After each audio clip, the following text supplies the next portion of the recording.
Hello everyone.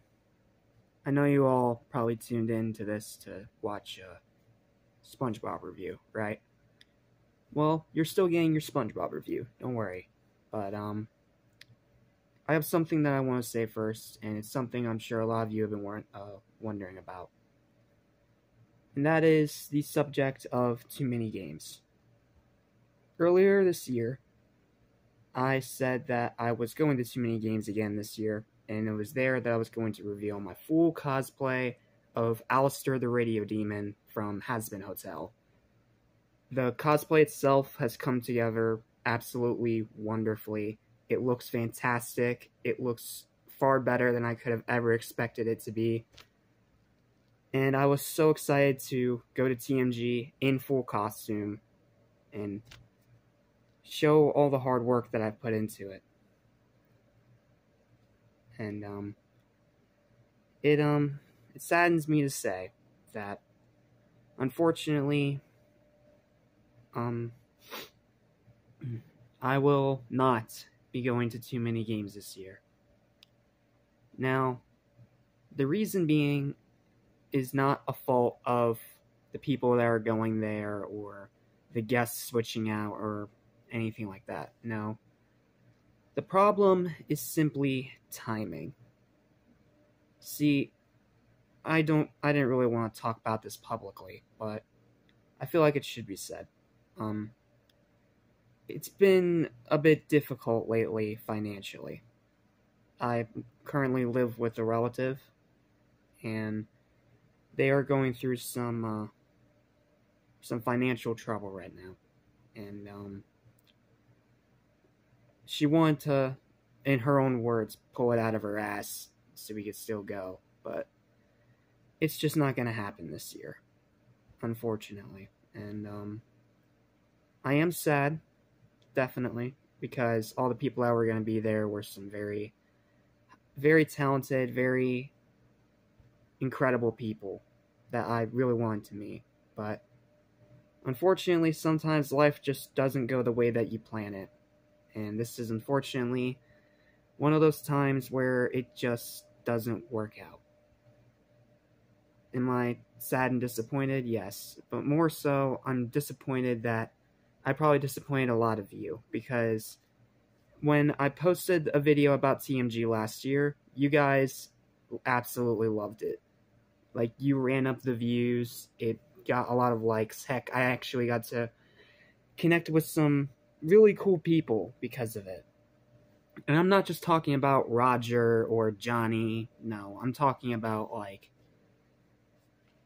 fellow big convention people like me.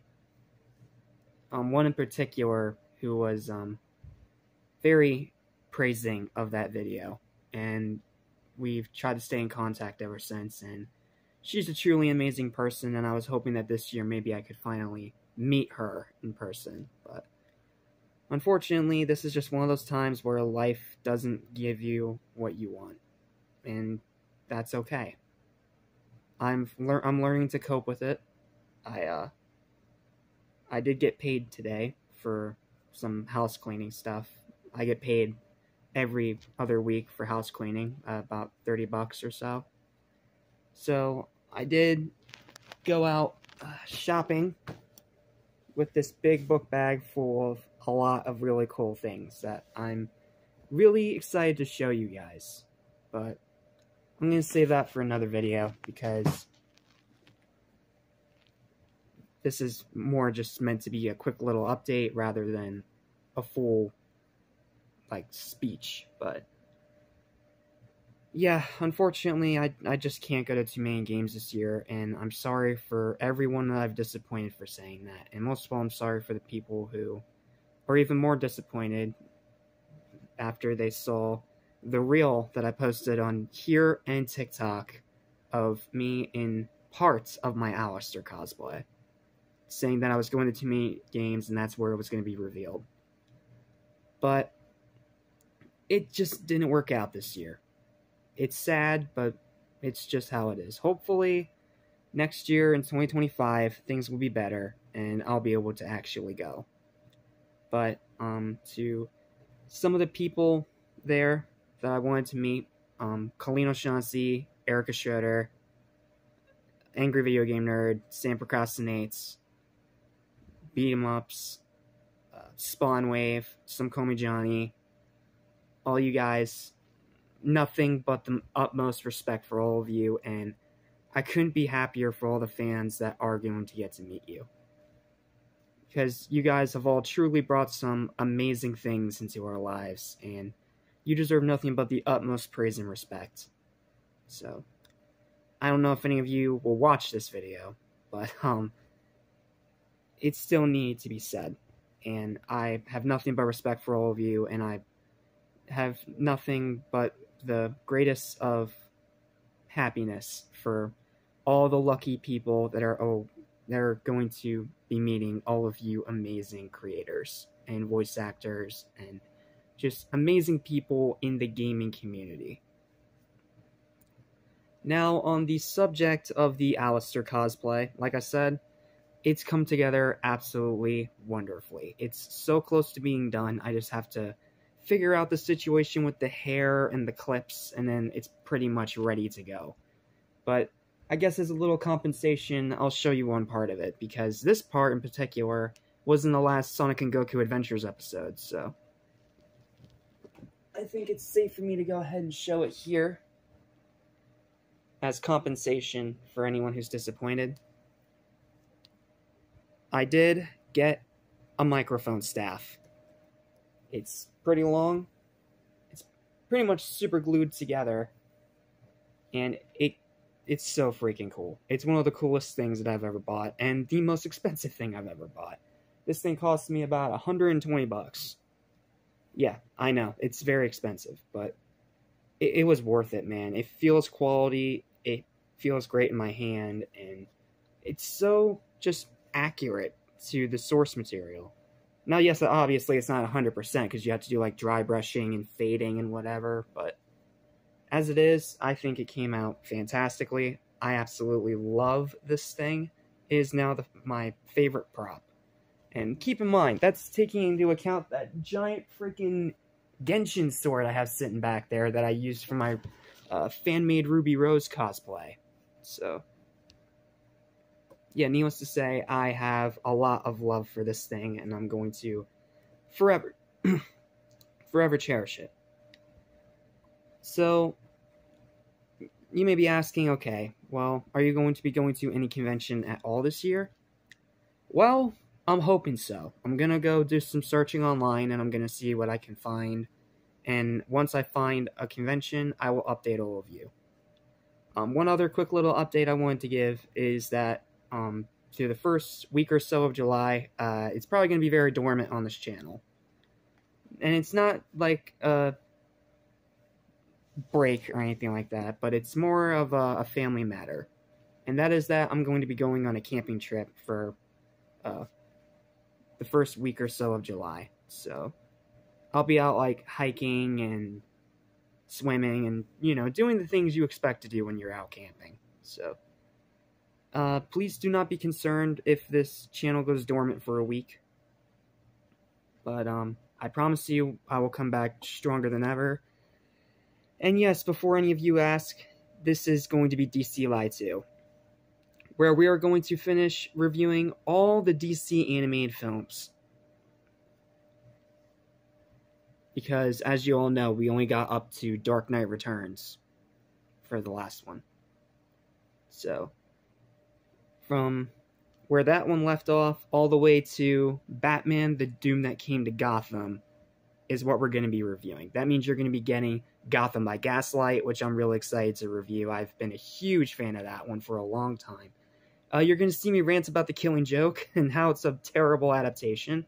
I'm not going to review Injustice because I was already pretty much thoroughly torn apart in my worst movies of 2021 list. So I'm not going to go over that beaten dead horse. And I'm only going as far as Doom That Came to Gotham because I would rather do Crisis on Infinite Earths as one big 3-part review. So that's the plan for July. It's going to be one movie a day with the exception of the day that I get back from my camping trip. We'll probably be getting at least 5 or 6. But after that, it's going to be about one review a day. And one last update on the Aquatic Neptune reactions. You guys have spoken in the comments of the post that I put up about it. You guys want me to finish it. So that's what we're going to do. Starting either tomorrow or Monday, we are going to blast through the final Aquatic Neptune reactions that are left to do. And I think there's only about 4 or 5 of them left. So you can have a great time looking forward to that. You can also look forward to Sonic and Goku Adventures. We're getting another episode on Monday. And as an extra special treat, this week I will also, since SpongeBob month is winding down to its end, I have a little bit of extra time. Sometime this week, I will also be reacting to both of the latest episodes from Hell of a Boss. So, you have a lot of content coming, as well as some extra updates. And again, I'm sorry that I can't go to too many games this year, but I promise you, I will find another convention. But you will not have to wait that long for my cosplay reveal of Alistair, because, like I said, it's pretty much done. So, whenever I get the clips and stuff figured out, probably sometime in July, I will officially reveal this entire costume to you, probably exclusively on my TikTok. And then that TikTok will be reposted here on YouTube. So, yeah.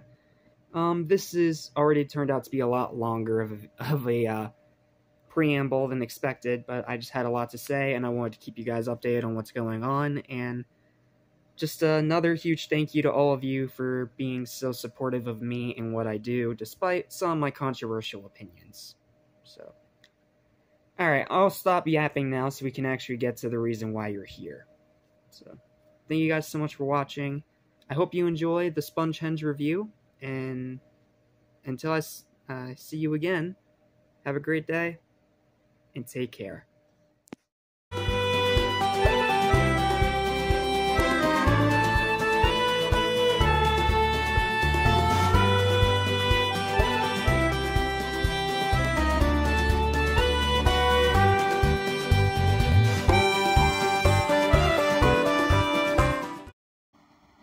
So close to the end. After this, it's one last double feature, then we've finished Season 5. It's crazy. It literally still feels like only a week ago or so that I even started covering this season in the first place. But I just want to give my sincere thank you to all of you who have been watching these reviews and running up the views of all of these videos. They aren't super hard to make, no, but I still really enjoy that a lot of you enjoy hearing my opinions so much, even if some of my opinions may or may not be controversial. But, your guys' support is why I do what I do. So, a huge thank you to all of you. I only hope that you continue to enjoy my content, even after SpongeBob Month 5 comes to a close. Okay.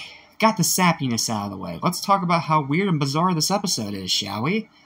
What's up, what's happening, what's going on? Welcome back to the Animation Station. I'm listening for anything animation, including Sponge Lives in the Pineapple Under the Sea, as well as TV and movies. I'm your host, Jackson Small, the head of Animation Station, and welcome to what a lot of people would consider one of the most bizarre, weird, and unexplainably strange episodes in the entirety of SpongeBob. Not just mid-season SpongeBob, not just post-movie SpongeBob, in all of SpongeBob.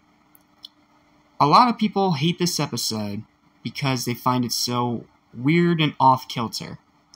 Well, I'm here to ask the question, is that hatred warranted? Now, obviously, yes, differing opinions, of course, but I'm trying to think of this from an objective standpoint, not subjective. Think about it objectively. Is this one of the worst episodes of the series? Absolutely not. Is it among the worst of the season? No. This season has done way worse than this. But is it one of the most weird, bizarre episodes in the entire show? Absolutely. And I can understand why people don't like it for that reason. Because this episode goes in very strange territories and is random as hell. So, I can understand why a lot of people don't like this one, but at the same time, I can't say it's bad, because I'll give it this, it's a very different kind of episode. What do I mean by that? Well, allow me to tell you in my review of SpongeHenge, one of the last episodes of SpongeBob Season 5. So, in this episode, a strong wind gust is blowing continuously through Bikini Bottom. And this causes SpongeBob, when it goes through the holes in his body, to create music. And this music that these holes create attracts jellyfish. Now, SpongeBob at first really enjoys this, but that is until the jellyfish keep him from being able to really do anything. Like, he can't leave his house, or else the wind opens up his holes again and keeps making that music. So he's pretty much stuck at his house. But he needs to get to the Krusty Krab the next morning. So, this is when the highlight of the episode comes into play, and the one part of this episode I will say is legitimately hilarious. See, SpongeBob ends up slamming his hands in the door of his house while he's trying to get away from the jellyfish. So he tries to give a call to Mr. Krabs that he can't get to work, and explaining his situation. But his fingers are too big to push the buttons, so he pushes the buttons with his nose. Already got me smirking a little bit. And then Mr. Krabs' solution to getting SpongeBob to work is to take a fishing pole, hook it around his head, and reel him from the house all the way to the Krusty Krab, dragging him across the entire sand floor the entire way, so at the end, he looks like this, and just immediately falls apart. Like, give it to Mr. Krabs, that's creative, and it does fit his character since he is an old sailor, but that is just hilarious, that they went to that length just to get him from point A to point B. Easily the highlight of the episode, and the one moment of the episode that I will say is undeniably, legitimately hilarious. Call it filler, I don't care, I find this part funny. So, then SpongeBob tries to work, but the gust is still blowing around, and it's blowing through the windows of the Krusty Krab kitchen, causing the patties to stick to the walls, and when he gets close, that's when more wind continues to play in his sponge holes. And he eventually ends up getting swarmed by jellyfish that take him out of the Krusty Krab. And he gets blown by this wind gust all the way out to the middle of jellyfish fields. And SpongeBob, obviously afraid for his life, runs into the nearest place he can go to get away from it. And that, of course, is a cave. And it turns out that SpongeBob spends a long time in this cave, because he has grown a full beard and hair, and he's talking to rocks. But this is where the episode gets kind of interesting, because I believe Phantom Strider is one of the first people to point this out. There's hints that SpongeBob might actually be a genius artisan. Now, my reasoning for this is how he's so clever and smart that he can build these stone versions of himself. Now, keep in mind, it sounds simple on paper, but you have to do like all the measurements, you have to figure out what kind of material to use, or how much you gotta work at every single angle to get the shape that you want. Like, it is very specific, but it makes SpongeBob look a lot smarter than he actually is. Which is weird. Like, yeah, he was smart in pre-movie, of course.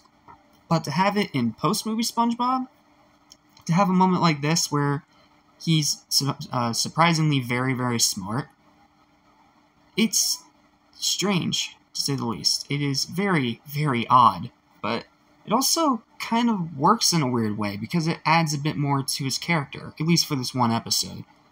And he ends up becoming desperate to try and distract the jellyfish, and his plan is actually really clever. It's that he tries to continue building these giant stone versions of himself to replicate the exact music that his holes create when the wind goes through them. Now, his first attempt is about life-size models, as in they're about as tall as himself, and he pushes it out into the field. but the music it plays, it's bad, so they obviously chase after SpongeBob, chasing him back in the cave, so that attempt didn't work. Then he builds these humongous versions of himself, and somehow, despite these being like 10 times taller than him, he's able to perfectly recreate the exact music that comes from his holes from the wind. It's so interesting. Like, I never thought I'd see a SpongeBob episode like this. Not to mention, there's not a whole lot of jokes. Like, the one joke I pointed out as the highlight is pretty much the only joke in the episode. Outside of that, it's actually a somewhat serious, straightforward story. Which is, again, really weird, considering the fact that SpongeBob's not usually a serious kind of show. Like, it'll touch on serious topics, yes, but it will still try to throw in some kind of humor. No, this episode's mostly pretty serious and straightforward, which is very uncommon, especially in mid-season SpongeBob, to see something like this. Which, in a way, also makes the episode fascinating, especially on rewatch, because you start playing pieces together, and it's like, whoa, this is unlike any SpongeBob episode that I've seen before. And that both works for it and against it, because it shows a lot of creativity from the writers, but against it because it's so out there and bizarre that it can also drive people away. Not to mention, the episode does have pacing issues, because after SpongeBob gets to the cave, it does drag a little bit, but it doesn't drag for too long, so it's not a huge issue, but a lot of the episode's pacing is a little bit haphazard, and the ending is somehow the weirdest part of the entire episode. So, SpongeBob makes these giant monoliths of himself. They create the perfect music and distract the jellyfish, which allows him to finally get out of there and get back to work. Problem is, it seems that he's been there for at least 100 years, because the Krusty Krab is buried under a mountain of sand, and the whole place looks deserted. Meaning that SpongeBob not being there caused the Krusty Krab to go out of business, which probably cost Mr. Krabs all the wealth that he made. And then Krabs died, and then it seemed apparently every other fish died because there's no one else around. Heck, at the end, it's implied that SpongeBob himself died, meaning that all that work he did was pretty much for nothing. Like, that is dark. I didn't think that mid-season SpongeBob was able to go to that dark of a place, but they went there. They did it. They outright implied that everyone, SpongeBob included, dies by the end of the episode. Heck, it even fast-forwards to 10,000 years later for the ending, and we see that these stone monoliths are still entertaining the jellyfish. But now, this place is being observed by aliens. Now, obviously, they don't know that SpongeBob himself created these monoliths, but it's still just such a weird ending. Like, hey, let's throw aliens in it for the ending. Why not? And again, like, it outright implies that all the main SpongeBob characters die. Like, they perish before the end of the episode. That is extremely dark, especially for this show. Like, implying death, that's nothing new for SpongeBob. Dying for Pie did that. But, my goodness, they did it in a way where it's impactful when you stop and think about it. Because it's like, holy crap, everyone's dead. All of them. They all died of old age, including SpongeBob, after all that hard work he did to make those monoliths to get out of there. That is dark. Like, that is so dark. It caught me by surprise on this most recent rewatch. So, with all that out of the way, the episode overall is, in my opinion, a steaming pile of mediocrity. I think this episode is average, and simply because it's so weird and hard to even describe. Heck, I'm pretty sure what I gave you is just a summarized version. I probably skipped over more than a few scenes with the monolith building montage and such. But goodness freaking gracious, I was not expecting this rewatch to open my eyes so much to how dark the ending is. So, yeah, it's one of the weirdest episodes of SpongeBob. It's bizarre. It is super dark. But at the same time, I can't say it's bad, because it does have one great joke. Pretty much the only joke in the episode.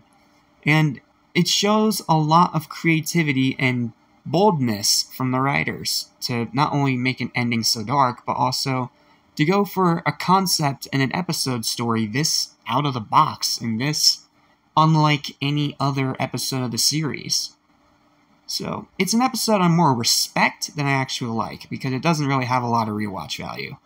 But man, when you get to the ending and realize what it's implying, it opens your eyes, and you're just like, damn, they went there?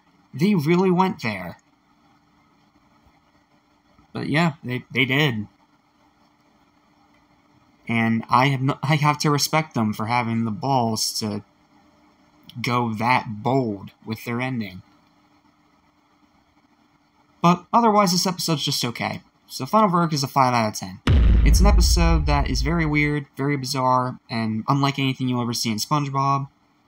But it's weird, it's bizarre, and it's like anything you've ever seen in SpongeBob.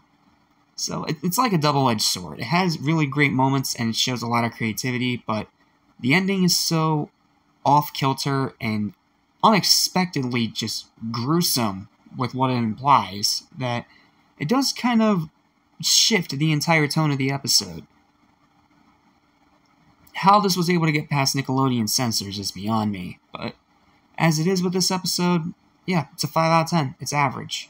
But I do think that with more rewatches, it can possibly go up to a 6. But as of right now, it's a 5, it's average, it's okay. I'm not on the people that think it's bad, and I'm not on the people that think it's good. I am literally the middle ground. It's an average episode, but I want you to watch it for yourself and make your own conclusions. Well, that was quite the strange analysis, wasn't it? But thankfully tomorrow's is going to be pretty much back to basics, because next we have to talk about a really bad episode, and then end it off with a very average episode. So, tomorrow's the final double feature, and the final episode review of SpongeBob Month 5. It's crazy that we're already at the end, isn't it? But, yep, that's it. Thank you guys so much for watching. Please don't forget to like, share, and subscribe for more videos like this almost every single day. And I'll see you next time for our final SpongeBob Season 5 episode review, the terrible dumpster fire that is banned in Bikini Bottom, and the average oddity that is Stanley S. SquarePants. So, till then, thanks for watching, and I'll see you next time. Peace.